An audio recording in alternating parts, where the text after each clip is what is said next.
Assalamualaikum warahmatullahi wabarakatuh. Selamat pagi, salam hormat para pejuang. Semoga tetap semangat menggapai cita-cita. Semoga dalam keadaan sehat walafiat dan tetap semangat untuk mengikuti belajar dari rumah SMA Negeri 1 Praya. Baik, pada video pembelajaran pagi hari ini saya akan membahas bab 6 tentang karya ilmiah. Oke, karya ilmiah. Ada 3 materi yang akan saya jelaskan pada video pembelajaran kali ini. Yang pertama, esensi karya ilmiah. Yang kedua, tujuan penulisan karya ilmiah. Yang ketiga, fungsi daripada karya ilmiah. Baik, tujuan pembelajaran kita pada pertemuan kali ini, setelah kalian mempelajari materi ini, kalian diharapkan bisa menjelaskan esensi karya ilmiah dan tujuan penulisan daripada karya ilmiah itu. Baik, saya jelaskan yang pertama, esensi karya ilmiah. Nah, apa itu esensi? Esensi bermakna inti atau hal yang pokok daripada karya ilmiah. Nah, menurut Kamus Besar Bahasa Indonesia, karya ilmiah adalah karya tulis yang dibuat dengan prinsip-prinsip ilmiah berdasarkan data dan fakta. Nah, itu yang harus perlu diingat, bahwa karya ilmiah itu dibuat berdasarkan data dan fakta, tidak imajinatif atau tidak berdasarkan imajinasi pengarang. Oke, namanya juga karya ilmiah, begitu. Nah, berdasarkan data dan fakta di sini maknanya adalah karya ilmiah itu dilakukannya observasi atau pengamatan, yang kedua dilakukannya eksperimen atau percobaan, yang ketiga dilakukannya kajian pustaka atau teori-teori yang akan mendukung daripada karya ilmiah yang kalian buat, begitu. Nah, jadi karya ilmiah merupakan salah satu jenis karya tulis yang berisi berbagai informasi. Informasi di dalam karya ilmiah itu merupakan hasil pengamatan dan penelitian, sesuai apa yang sudah saya jelaskan tadi itu. Nah, karya ilmiah itu informasinya berdasarkan hasil pengamatan dan penelitian. Nah, jadi karya tulis itu disusun dengan metode ilmiah, yakni metode yang berdasarkan cara berpikir sistematis dan logis. Nah, selanjutnya karya ilmiah itu menyajikan masalah-masalah yang objektif dan faktual.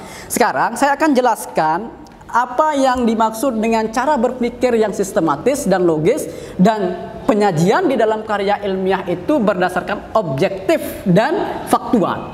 Nah, saya mulai yang pertama. Karya ilmiah itu sistematis. Maksudnya adalah karya tulis disusun dengan cara teratur, ya, dengan pola yang sudah baku, polanya atau strukturnya sudah baku. Tidak bisa diotak-atik struktur daripada karya ilmiah. Diawali dengan pendahuluan, ya.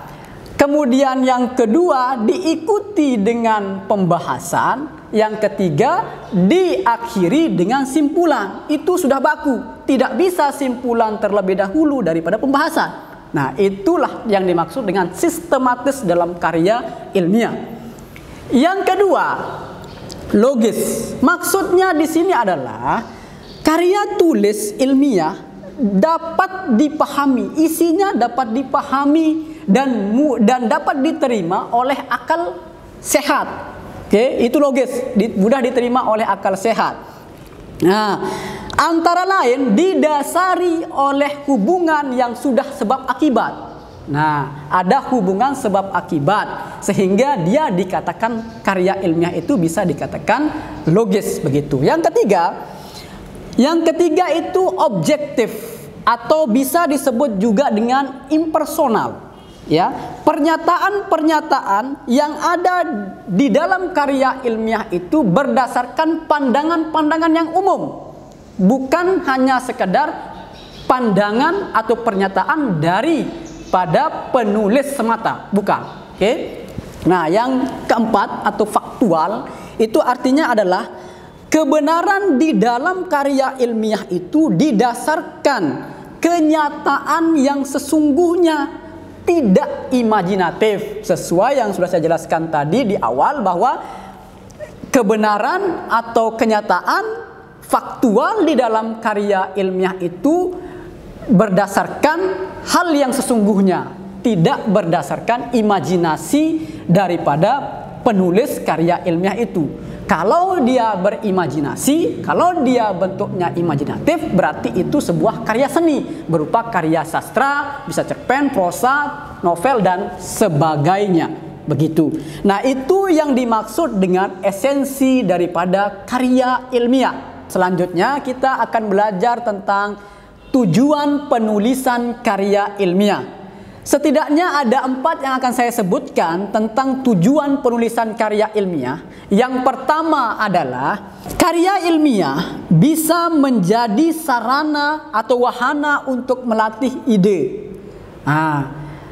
Ide-ide yang tercecer tadi itu, sebelum dilakukannya penelitian, ya, apapun yang kalian lihat di kehidupan di masyarakat, silahkan kalian tulis.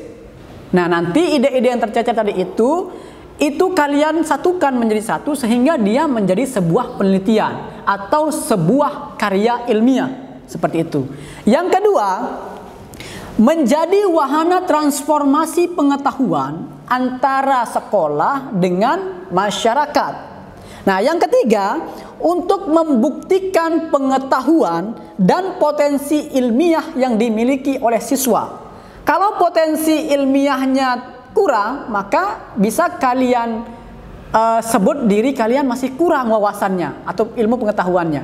Kalau sudah bisa menulis karya ilmiah dengan sendiri melakukan penelitian, itu luar biasa. Berarti kalian memiliki keterampilan atau potensi ilmiah yang luar biasa. Yang terakhir, yang keempat, melatih keterampilan dasar kalian dalam melakukan penelitian.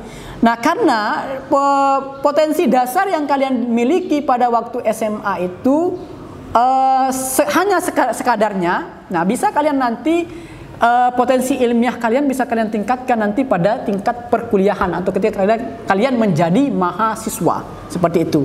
Nah, itu mengenai tujuan penulisan karya ilmiah. Selanjutnya tentang fungsi daripada karya ilmiah.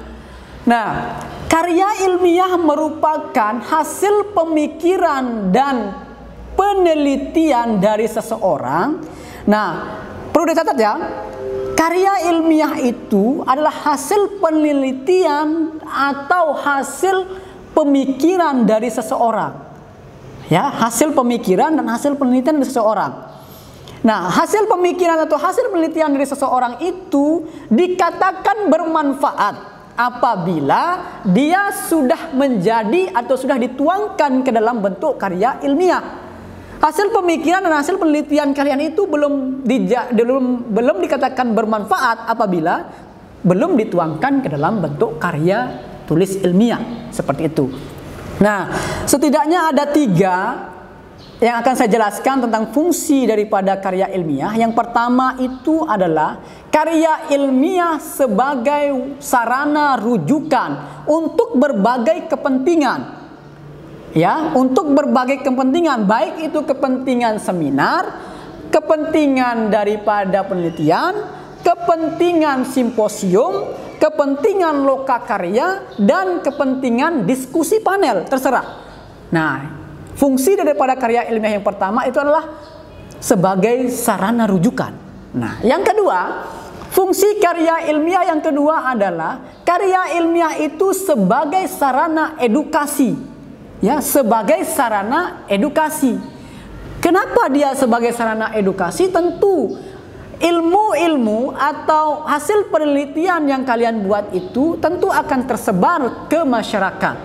Tentu akan tersebar ke masyarakat. Nah, masyarakat itu akan melihat sejauh mana penelitian yang kalian buat, dan mereka pasti mendapatkan ilmu yang bermanfaat bagi kehidupan mereka.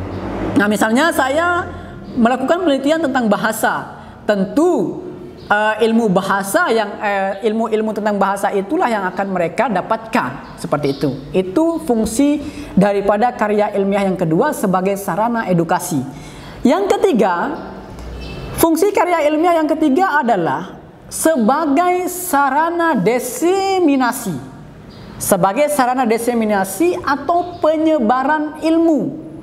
Nah, seseorang atau kelompok orang, ya, dia akan bertambah wawasan dan keilmuannya apabila dia membaca karya ilmiah.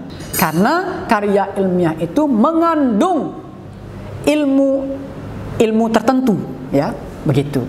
Nah, itu yang dimaksud dengan fungsi daripada karya ilmiah. Hanya ini video pembelajaran yang akan saya buat pada pertemuan hari ini. Semoga bermanfaat, dan simpulan yang bisa kita ambil dari pertemuan pembelajaran kali ini adalah yang pertama, karya ilmiah adalah karya tulis yang dibuat dengan prinsip-prinsip ilmiah berdasarkan data dan fakta. Yang kedua, tujuan daripada penulisan karya ilmiah yang pertama sebagai sarana untuk melatih ide.